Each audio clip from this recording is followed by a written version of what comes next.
anything I've done because I've played my butt off. Absolutely. I mean, you don't survive in the league as long as he has without playing hard, having some talent.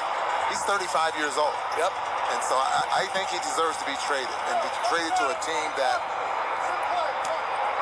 needs him to really make a difference in whether or not they get to Philadelphia, the Clippers. Who's the team that he makes the biggest difference for? I was thinking about that today, and you know, with Simmons handling the basketball so much, and he could be an off guard with them. Ingles, 3 left side, is offline. 1 for 5. Joe's 1 for 5 today, 82-48 Jazz. All right, so keep that thought going. Philadelphia's been great recently. With Embiid out, they've been actually, arguably as good, if not better, as we saw. Bogdanovich, right corner 3, quick release, got it. Bojan is 4 for 6, and once again we have the Jazz experience, which is one guy might be off, but the other guy's on, and they're 15-33 from 3.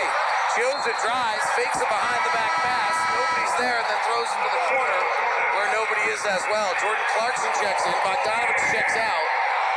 So,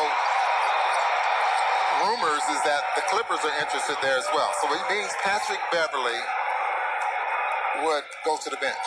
No, I think Patrick Beverley has to be a part of the deal. You think? I mean, they got to get $30 million a contract. I don't know how the Clippers can do it. Because, the problem with Lowry is he's making $30 million. Which means someone must know what they're... Like, if they're this kind of having this kind of a night with Lowry, and he did not say that he was being traded, and he said he didn't know what's going on, but it certainly, to everyone clearly reporting on it, felt as though there's something. But Lowry's making $30.5 million. Like, that's the beauty of these trades, is you can go play the trade machine and try to figure it out.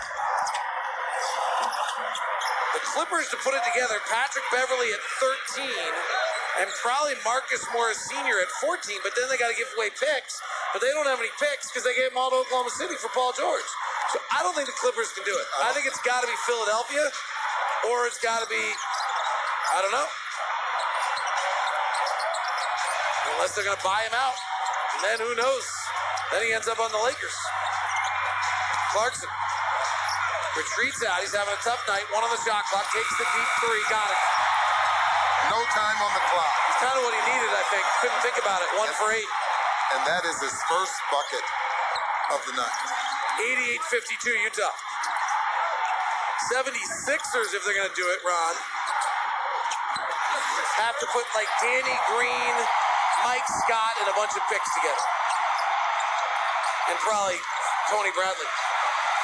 3 ball off the back handle for Clarkson. No good. Favors, taps around, controls it. Water polo's it for a minute. Gives it back up top to Ingles. Now to Royce, who throws it up top, and it's stolen by Brown.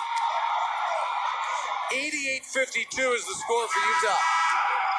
Tim Lacombe made a great point before this game started that you don't get much practice time anymore. These games right now are actually a really good scrimmage for you to work on things. Yeah, and also look at it as though you don't get a chance to rest some players, maybe experiment. You're absolutely right. He is absolutely right about using a ball game like this, especially here in the second half, as things you would do in practice. Let me throw you a wild card here on the Kyle Lowry end of things. What happens if he end up in Denver? He and Jamal Murray as a 3 left side for Ingles, no good. Lowry's played with Van Fleet. But they put Gary Harris and Will Barton together, that's the deal's done.